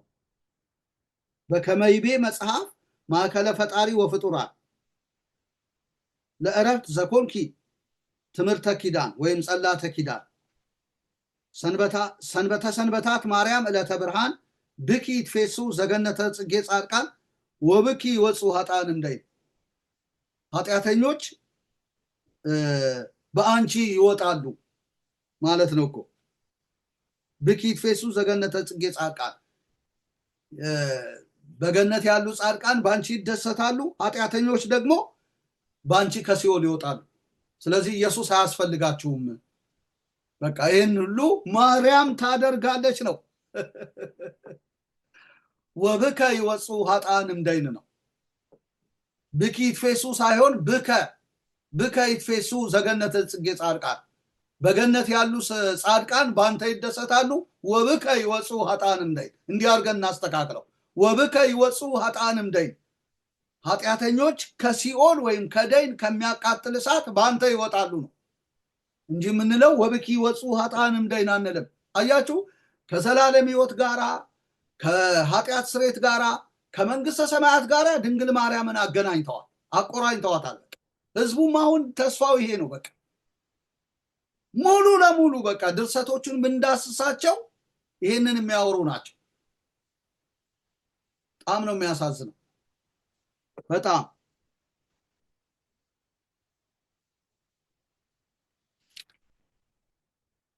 እንዳለ በቃ ስለዚህ በጥቅሉ ምንድነው ልል የምፈልገው ድንግል ማርያምን ከዘላለም ሕይወት ጋራ ከኃጢአት ስርየት ጋራ ከሲኦል መውጣት ጋራ ልናያይዛት በሙሉ በፍጹም አይገባም። እነዚህን ድርሰቶች ጠርገን ከቤተ ክርስቲያኒቱ ማስወጣት አለብን። አዎ ማስወጣት አለብን። እሷ ራሷ ከኛ ጋር ከሚድኑት ጋር እንደ አንዱ ናት፣ እንደ አንዱ። አዎ ወብፅዕት አንቲ እንተ ተአመኒ ቃለ ዘነገሩኪ የነገሯትን ቃል ያመነች ብፅዕት ናት ተብሎ የተነገረላት ናት ድንግል ማርያም እንጂ ወብኪ ይወፁ ኃጥአንም ደይን የምትባል አይደለች። ኃጢአተኞች ከሲኦል በአንቺ ይወጣሉ የምትባል ሳይሆን ቃሉን ያመነች ሴት ናት። ወብፅዕት አንቲ እንተ ተአመኒ ቃለ ዘነገሩኪ ሉቃስ 1:45 ላይ ከጌታ የተነገረላት ቃል ይፈጸማልና ያመነች ብፅዕት ናት የተባለች ናት። የቃል አማኝ ናት እሷ። ነፍሴ በአምላኬ በመድኃኒቴ ሐሴት ታደርጋለች ብላ የባሪያይቱን ውርደት ተመልክቷልና ብላ አምላኳን ያመሰገነች ናት እንጂ የኃጢአት ስርየት ልታመጣ የተወለደች አይደለችም። አዎ አልቦ ጸሎት ወአልቦ ትንባሌ እንበሌኪ ማርያም ዘየዐርግ ሉዓሌ የምትባል አይደለችም። ያላንቺ ጸሎት አያርግም፣ ልመናም ሆነ ጸሎት ያላንቺ አያርግም የምትባል አይደለችም። እስካሁን በዚህ ህይወት ውስጥ ካላችሁ በቃ ጸሎታችሁ ከጣራ በታች ነው፣ አልተሰማም። ጸሎታችሁ የሚያርገው በእኔ ነው አላለችም ድንግል ማርያም፣ አይወጣትም። እነዚህን ነገሮች እንግዲህ ልናስተካክል ይገባል ማለት ነው። እግዚአብሔር አምላክ የተመሰገነና የተባረከ ይሁን።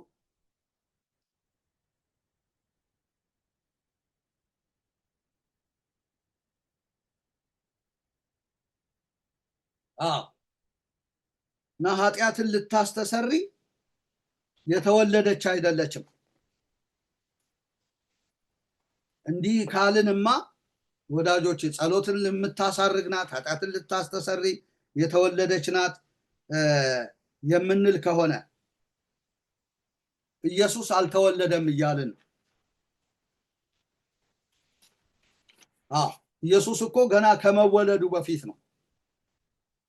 ከመወለዱ በፊት ነው። ስሙንም ኢየሱስ ትለዋለህ፣ እርሱ ህዝቡን ከኃጢአታቸው ያድናቸዋል የተባለው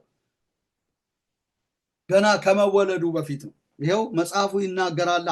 ማቴዎስ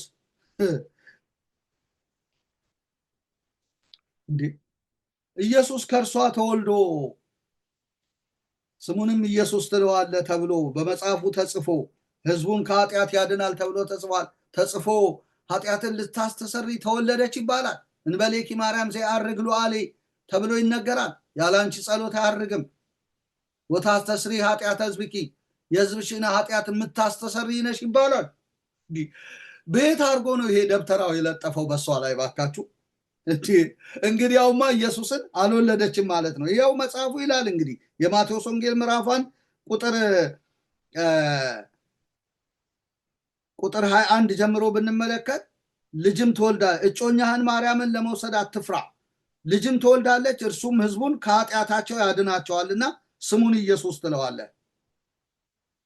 ልጅም ትወልዳለች፣ ከመወለዱ በፊት ነው የተነገረው። ልጅም ትወልዳለች፣ እርሱም ሕዝቡን ከኃጢአታቸው ያድናቸዋልና ስሙን ማን ትለዋለህ? ኢየሱስ ትለዋለህ።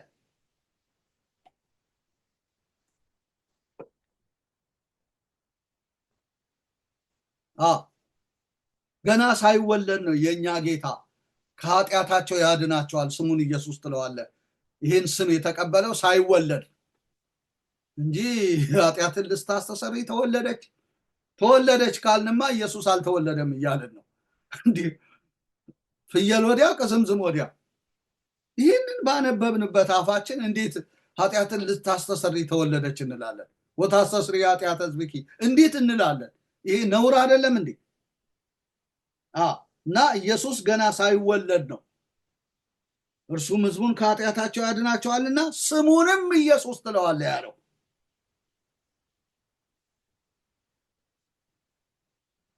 እግዚአብሔር አምላክ የተመሰገነ ይሁን።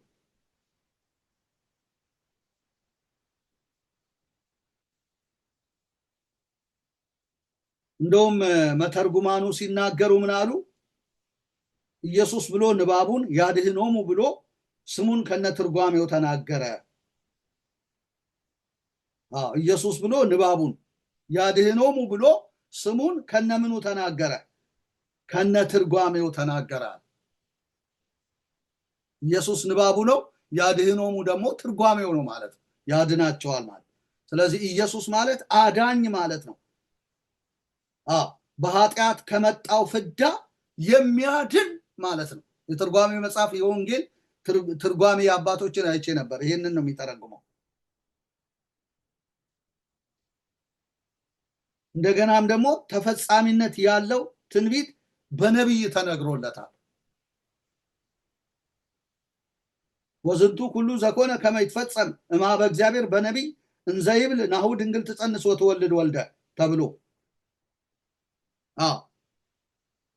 በነቢይ ከጌታ ዘንድ እነሆ ድንግል ትጸንሳለች፣ ወንድ ልጅም ትወልዳለች፣ ስሙን አማኑኤል ይሉታል ተብሎ ተነግሯል።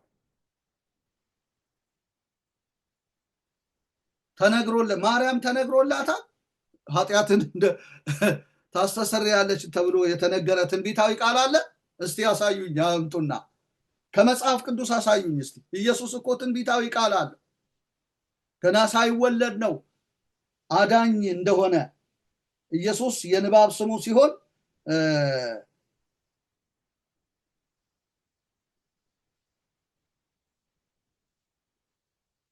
ኢየሱስ ብሎ ንባቡን ያድህኖሙ ብሎ ስሙን ከነትርጓሜው ተናገረ ይላል። ያድህኖሙ ያድናቸዋል ማለት በቃ ኢየሱስ አዳኝ መድኃኒት መሆኑ ገና ሳይወለድ የተነገረ ነው ማለት ነው። ማርያም ገና ሳትወለድ ነው የተነገረላት። እንደገና ደግሞ የነቢያት ትንቢት አላት። እስቲ አስረጂ ስጡ። ይሄ ቃል ብሉይና ሐዲስ እኮ ተያያዥነት፣ ብሉይ ጥላ ነው፣ አዲስ ደግሞ አካል ነው። ብሉይ ጥላን የሚያሳየን ነው፣ አዲስ ኪዳን ደግሞ አካሉን ያሳየናል። ስለዚህ ነቢያት ተናግረዋል ስለ ማርያም ኃጢአት ልታስተሰሪ እንደምትወለድ የተናገሩበት ክፍል አለ? የለም።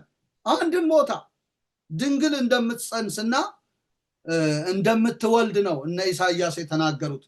ድንግል ትጸንስ ወትወልድ ወልደ ወትሰምዮ ስሞ አማኑኤል ዘበትርጓሜሁ እግዚአብሔር ምስሌነ ብለው ተናገሩ እንጂ ስሙንም ኢየሱስ ትለዋለ፣ እርሱም ሕዝቡን ከኃጢአት ያድናል። እንደገና ደግሞ ስሙንም አማኑኤል ይሉታል፣ እርሱም እግዚአብሔር ከኛ ጋር ነው ብለው ተናገሩ እንጂ ድንግል ኃጢአት ልታስተሰሪ እንደምትወለድ የተናገሩበት አንድም ቦታ የለም። እስቲ አምጡ አስረጂ። የለም። ከየት አምጥታችሁ ነው ድንግል ኃጢአት ልታስተሰሪ ተወለደች አላችሁ? ቅዠት ነው ይሄ፣ ቅዠት ተረት ይባላል። እና ኢየሱስ ክርስቶስ ተፈጻሚነት ያለው ትንቢት በነቢይ ተነግሮለታል ማለት ነው። አማኑኤል እግዚአብሔር ከኛ ጋር ሆኗል።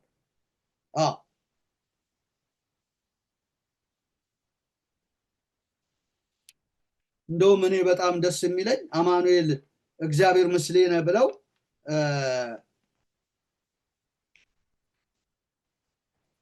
ያስቀመጡበት ጥሩ እንትን ምንድነው የንስጥሮስ እንተ ህድረት የሚለውን ማፍረሱን ተናግረዋል። በዚህ ነው እኔ ደስ ያለኝ። በቃ እንተ ህድረት አድሮባት ነው ልክ እንደ ቧንቧ ተጠቅሞባት ተወለደ ብሎ ንስጥሮስ ተናግሯል። እና ንስጥሮሳዊ አባቶች ያወገዙት ንስጥሮስ ማለት ነው በ381 አካባቢ። እና በህድረት ነው ማርያምን እንደ መጠቀሚያ አድርጎ ማደሪያ አድርጎ ከሷ ተወለደ እንጂ ከስጋዋ የሷ ፍሬ አይደለም ብሎ ነው እንትን የሚለው። ነገር ግን የሷ ፍሬ ለመሆኑ ምንድነው? እግዚአብሔር ምስሌነ፣ እግዚአብሔር አማኑኤል ማለት እግዚአብሔር ከኛ ጋር ማለት ነው። እግዚአብሔር ከኛ ጋር የሆነው እኮ የኛን ስጋ በመልበሱ ነው። በስጋና በደም ከኛ ጋር ስለተካፈለ አድሮባት አይደለም የወጣው። ስጋን ተካፍሏል። የማህፀኗ ፍሬ ነው ኢየሱስ። እንዲህ እዚህ ጋር ነው ጥሩ አድርገው በትርጓሜ ያስቀመጡት። ህድረት የሚለውን የንስጥሮስን ትምህርት አፍርሰዋል በትርጓሜ ወንጌል ላይ። በዚህ ይስማማል። አድሮባት አይደለም የወጣው። አማኑኤል ማለት እግዚአብሔር ከኛ ጋር ማለት ነው። የማህፀንሽ ፍሬ፣ የማህፀኗ ፍሬ ነው። የማህፀንሽ ፍሬ የተባረከ ነው፣ ካንቺ የሚወለደው ቅዱሱ የእግዚአብሔር ልጅ ይባላል ተብሎ ነው የተነገረላት ድንግል ማርያም። የማህፀኗ ፍሬ ነው ኢየሱስ። ስለዚህ በስጋና በደም ከኛ ጋር ተካፍሏል። የኛን ስጋ ነው የያዘው። የአብርሃምን ዘር ይዟል እንጂ ይላል ዕብራውያን 2 ላይ የመላእክትን ዘር አይደለም ይላል። በስጋና በደም ከኛ ጋር ተካፈለ። ይሄው ዕብራውያን መጽሐፍ ይናገራል። አማኑኤል የምንልበት ትልቁ ምስጢር ይሄ ነው። በስጋና በደም ከኛ ጋር ስለተካፈለ ነው። ዕብራውያን መጽሐፍ ይናገራል። እግዚአብሔር አምላክ የተመሰገነ ይሁን። የአብርሃምን ዘር ይዟል እንጂ የያዘው የመላእክትን አይደለም። ስለዚህ የሕዝብን ኃጢአት ለማስተስረይ ለእግዚአብሔር በሆነው ነገር የሚምር የታመነ ሊቀ ካህናት እንዲሆን በነገር ሁሉ ወንድሞቹን ሊመስል ተገባው። እሱ ራሱ ተፈትኖ መከራን ስለተቀበለ የሚፈተኑትን ሊረዳቸው ይችላልና ይላል። እንደገና በስጋና በደም ከኛ ጋር እንደተካፈለ ይናገራል።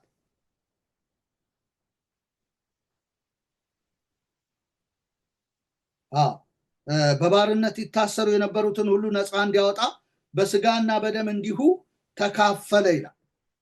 በስጋና በደም ነው የተካፈለው ከኛ ጋር። ስለዚህ የኛ ስጋ የሱ ስጋ፣ የኛ ስሜት በሙሉ እሱ ጋር አለ። የኛ ፊሊንግ እሱ ጋር አለ። ከኃጢአት በቀር በነገር ሁሉ እኛን መስሏል ኢየሱስ። ከእግዚአብሔር የተላከ ፍጹም ሰው ነው። አንድ ጳጳስ ግን ይሄን ሰውነቱን ሁሉ እንትን ብለዋል። እንደውም ማርያም መለኮት ናት እንደገና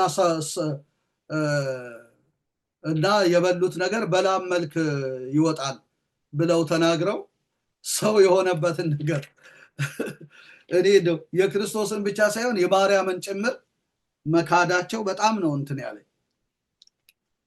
እንደ ሰው ይብሉ ይጠጡ እንጂ በእንትን መልክ መለኮት ያቃጥሎ ያወጣዋል።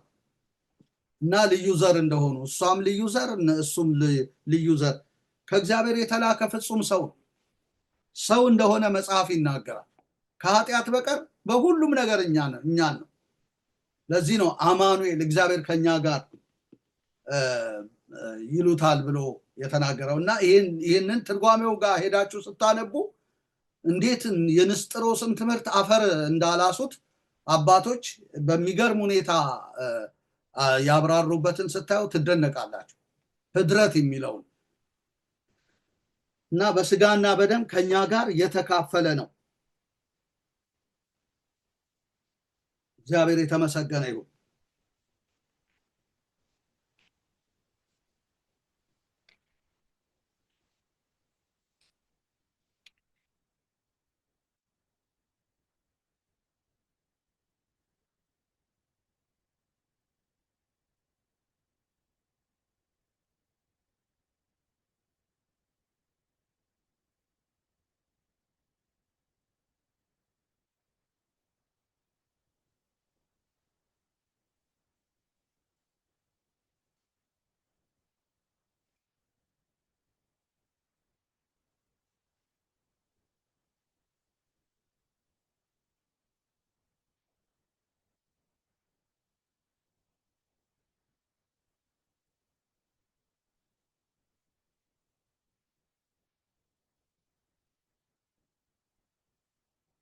በሉቃስ 7 ከ47 እስከ 50 ሄደን ብንመለከት ኃጢአትን የሚያስተሰሪ እንደሆነ ይናገራል። ኃጢአትሽ ተሰርዮልሻል፣ እምነትሽ አድኖሻል፣ በሰላም ሂጂ እያለ ሲናገር እናያለን።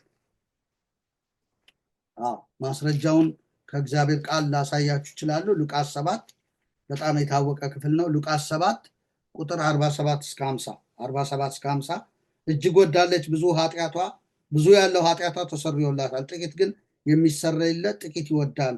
እርሷንም ኃጢአትሽ ተሰርዮልሻል አላት።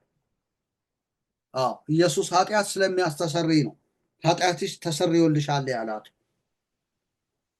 ከእርሱም ጋር በማዕድ ተቀምጠው የነበሩት በልባቸው ኃጢአትን እንኳ የሚያስተሰርይ ይህ ማን ነው ይሉ ጀመር። ሴቲቱንም እምነትሽ አድኖሻል፣ በሰላም ሂጂ አላት ይላል። ምንሽ አድኖሻል? እምነትሽ አድኖሻል፣ በሰላም ሂጂ፣ ኃጢአትሽ ተሰርዮልሻል። እግዚአብሔር አምላክ የተመሰገነ ይሁን። ስለዚህ ኃጢአትን የሚያስተሰርይ ኢየሱስ እንጂ ድንግል ማርያም ኃጢአትን ልታስተሰሪ አልተወለደችም።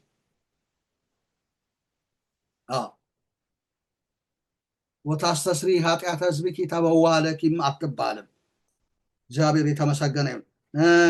ማቴዎስ 9 ቁጥር 2፣ ማርቆስ 2 5፣ ሉቃስ 5 20 ላይ ሄደን ብንመለከት ደግሞ እምነታቸውን አይቶ ኃጢአት ተሰረየልህ ይላቸው ነበር። እምነታቸውን አይቶ ኃጢአት ተሰረየልህ። ኢየሱስ ነበር ኃጢአትን የሚያስተሰርየው ማለት ነው። እንደገና ፈሪሳውያን በጠየቁት ጊዜ ማርቆስ 9:5፣ ማርቆስ 2:9፣ ሉቃስ 5:23 ላይ እንዴት ኃጢአትን ሊያስተሰርይ ይችላል ብለው ጥያቄ ባቀረቡ ጊዜ ለምሳሌ ሉቃስን ብንመለከት ማርቆስም ጋር አለ። ማርቆስ 2:9፣ ማቴዎስ 9:5ን ማየት ትችላላችሁ። ጊዜ ስለሌለን ነው። እንዴት ኃጢአት ሊያስተሰርይ ይችላል የሚል ጥያቄ ባነሱ ጊዜ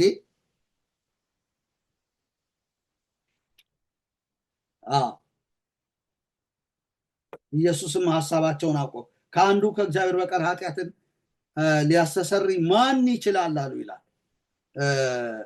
አንድ የታመመ ሰው በሽተኛ ጣራ ነድለው ወደ እሱ ባለበት ቦታ ባወረዱት ሰዓት እምነታቸውን አይቶ አንተ ሰው ኃጢአት ተሰረየችልህ አለው።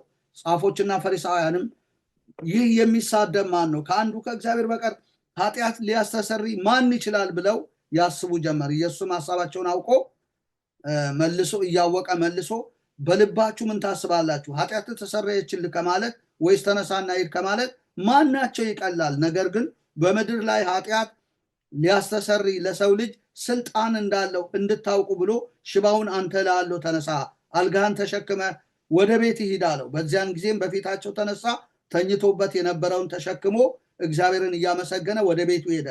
ሁሉንም መገረም ያዛቸው፣ እግዚአብሔርንም አመስግነው ዛሬ ድንቅ ነገር አየን እያሉ ፍርሃት ሞላባቸው ይላል። እና አይሁድ እንኳን ከአንዱ ከእግዚአብሔር በቀር ኃጢአትን ሊያስተሰርይ ማን ይችላል ነው ያሉት እንጂ ማርያም ኃጢአት ታስተሰርያለች አላሉም። ይሄ እንግዳ ወሬ ነው።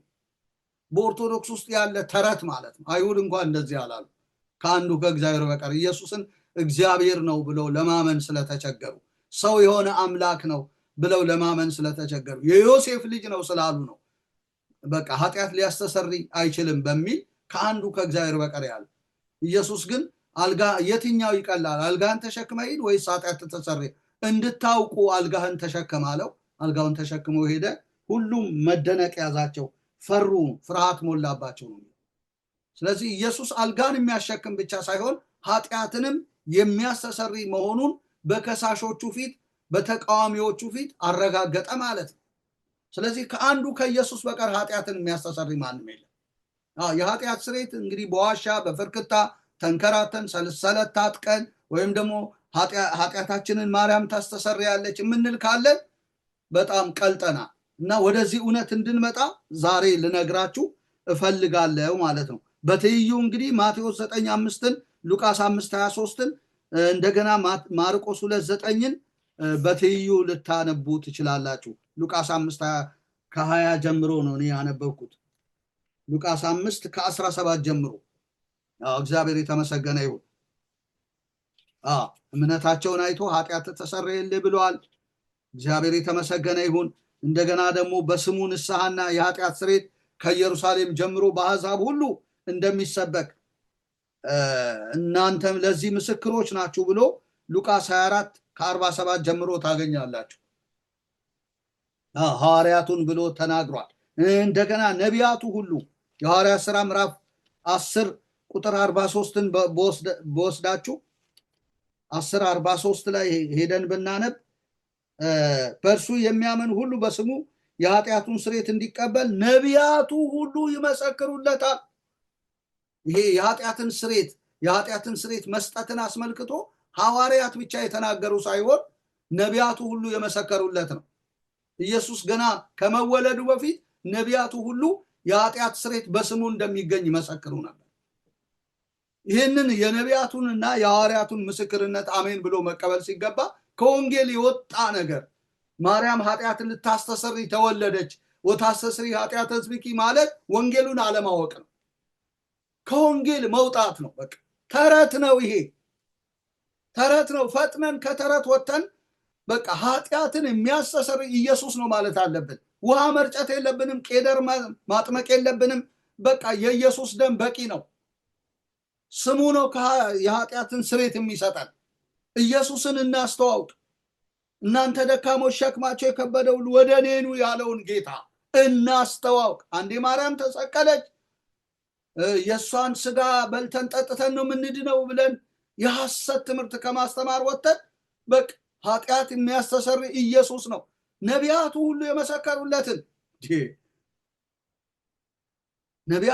ሐዋርያት የመሰከሩለትን ይህንን እውነት እንዴት ሰው ያስተባብላል? እስካሁን ድረስ እንቅልፍ ላይ ነው ያለች ኦርቶዶክስ። ነፍስ አባት እያለ 3000 ነፍስ አንድ ቄስ እየያዘ ውሃ እየረጭ። ነገር ግን ነቢያቱ ሁሉ ሳይቀር በስሙ ንስሐና የኃጢአት ስርየት በእርሱ የሚያምን ሁሉ በስሙ የኃጢአቱን ስርየት እንዲቀበል ነቢያቱ ሁሉ እኮ መስክረዋል። ነቢያት ማለት እኮ የዛሬ 700 ዓመት 500 ዓመት የነበሩ ነቢያት በስሙ የኃጢአት ስርየት እንዳለ መስክረዋል።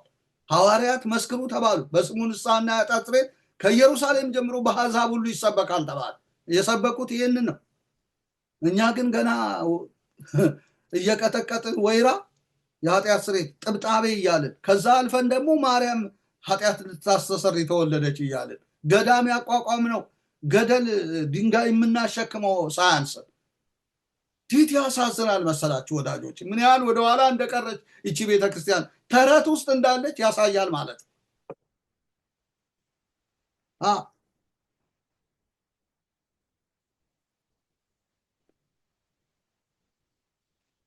በጣም የሚያሳዝን። ሌላ ቶሎ ልበልና ልጨርስ። የሐዋርያት ሥራ 26:17-18 የሐዋርያት ሥራ 5:31ን ብትመለከቱ እንዳለ የሐዋርያት ሥራ መጽሐፍቶችን ብታዩ በቃ በስሙ ንስሐ የኃጢአት ስርየት እንዳለ ይናገራል። የሐዋርያት ሥራ 5:31 በወስዳችሁ እናንተ በእንጨት ሰቅላችሁ የገደላችሁትን ኢየሱስን የአባቶቻችን አምላክ አስነሳው። ይህን እግዚአብሔር ለእስራኤል ንስሐና የኃጢአትንም ስርየት ይሰጥ ዘንድ ራስን መድኃኒት አድርጎ በቀኙ ከፍ ከፍ አደረገው። ንስሐና የኃጢአት ስርየት ይሰጥ ዘንድ በቀኙ ከፍ ከፍ አደረገው ነው የሚለው። ከፍ ከፍ አደረገው። ራስን መድኃኒት አድርጎ በቀኙ ከፍ ከፍ አደረገው። ከፍ ከፍ ያለበት ራስና መድኃኒት ሆኖ በቀኙ ከፍ ከፍ ያለበት ምስጢር ንስሐና የኃጢአትን ስርየት ለመስጠት ነው። እናንተ ግን ገና ማርያም የተወለደችው የኃጢአትን ስርየት ልትሰጥ ነው እያላችሁ ተረት ታወራላችሁ። ከዛ እንደገና የኃጢአት ስርየት ልትሰጡ ጥብጣቤ ትላላችሁ። የተለያየ ነገር እግዚአብሔር በቀኙ ከፍ ከፍ ያደረገው ራስና መድኃኒት ያደረገው የኃጢአትን ስርየት ይሰጥ ዘንድ ነው። ይኸው እኔ አይደለሁም ያልኩት፣ መጽሐፉ ነው ያለው። በቀኙ ከፍ ከፍ አደረገው። ስለዚህ የኃጢአትን ስርየት ለመቀበል ከፍ ከፍ ወዳለበት ጌታ ወደ እርሱ ነው እኛ የምንሄደው። እግዚአብሔር የተባረከ። ወደ ቄስ አልሄድም፣ ወደ ተለያየ አልሄድም። እኔም ራሴ የኃጢአትን ስርየት ልሰጥ የማደርገው ነገር የለም። ወንጌል ነው የምሰብከው። ክብር ለእግዚአብሔር ለአምላካችን ይሁን። የሐዋርያት ሥራ 13:38 እስከ 39 ሄደን ብንመለከት 13:38 እስከ 39 እንዲህ ይላል። እንግዲህ ወንድሞች ሆይ በእርሱ በኩል የኃጢአት ስርየት እንዲነገርላችሁ በሙሴም ሕግ ትጸድቁበት ዘንድ ከማይቻላችሁ ሁሉ ያመነ ሁሉ በእርሱ እንዲጸድቅ በእናንተ ዘንድ የታወቀ ይሁን ይላል። እንግዲህ ወንድሞች ሆይ በእርሱ በኩል የኃጢአት ስርየት እንዲነገርላችሁ፣ በእርሱ በኩል የኃጢአት ስርየት ተነግሯል። ለምን? በሙሴ ሕግ በኩል እንጸድቅበት ዘንድ ከማይቻለን፣ የሙሴ ሕግ ያጸድቀን ዘንድ አይቻለን። ስለዚህ ነው ኢየሱስ መጥቶ የኃጢአት ስርየት የሆነን ማለት ነው። ተነገረ የኃጢአት ስርየት በቃ። ስለዚህ ሰው ሁሉ ከሙሴ ሕግ ወጥቶ ወደ ኢየሱስ ይምጣ። ይሄ ሕጉ ሊያጸድቀን አልቻለም። እንደውም በየነብን፣ ፈረደብን፣ ኃጢአታችንን አጋለጠ። ነገር ግን ይሄ ኢየሱስ ክርስቶስ የኃጢአት ስርየት ሲሆን ሕግን ፈጽሞ ነው ፈጸመልን እና የኃጢአትን ስርየት አመጣልን ማለት ነው። በሙሴ ሕግ ትጸድቁበት ዘንድ ከማይቻላችኋል። ስለዚህ አሁን የሙሴ ሕግ ሊነበብልን አይገባም። በቃ አሁን ሊነገር የሚገባው የሞተው ኢየሱስ ነው። የተሰቀለው እምነት መጥቷል። ከሞግዚት በታች አይደለንም አሁን። ስለዚህ መጽደቅ የሚፈልግ ሰው ወደ ኢየሱስ ነው መምጣት ያለበት እንጂ ድንግል ማርያም ኃጢአት ስርየት ልትሰጠን ተወለደችልን ወታስተስሪ ኃጢአተ ሕዝብኪ ብለን ተረት ልናወራ አይገባም። የኃጢአት ስርየት አንድና አንድ በኢየሱስ ነው የመጣው። እግዚአብሔር አምላክ የተመሰገነ ይሁን። እንደገና ቆላስያስ 1:13-14 ወደ ፍቅሩ ልጅ መንግስት አፈለሰን ይላል። የኃጢአትን ስርየት ወዳገኘንበት። አያችሁ፣ ሰው የኃጢአትን ስርየት ሲያገኝ ወደ ፍቅሩ ልጅ መንግስት ይፈልሳል። እና ዛሬ ነገ ሳትሉ የኃጢአትን ስርየት ወደሚሰጣችሁ ወደ ኢየሱስ ነው። ኢየሱስ ደግሞ ወደ ፍቅሩ ልጅ መንግስት ያፈልሳችኋል። ከጨለማው ስልጣን ያድናችኋል። እግዚአብሔር አምላክ የተመሰገነና የተባረከ ይሁን። ቆላስያስ የሚነግረን ይህንን ነው። ቆላስያስ 1:13-14 ላይ፣ ኤፌሶን 1:7 ላይ ደግሞ ብዙ ጊዜ አንብቤዋለሁ። እግዚአብሔር የተመሰገነ ይሁን።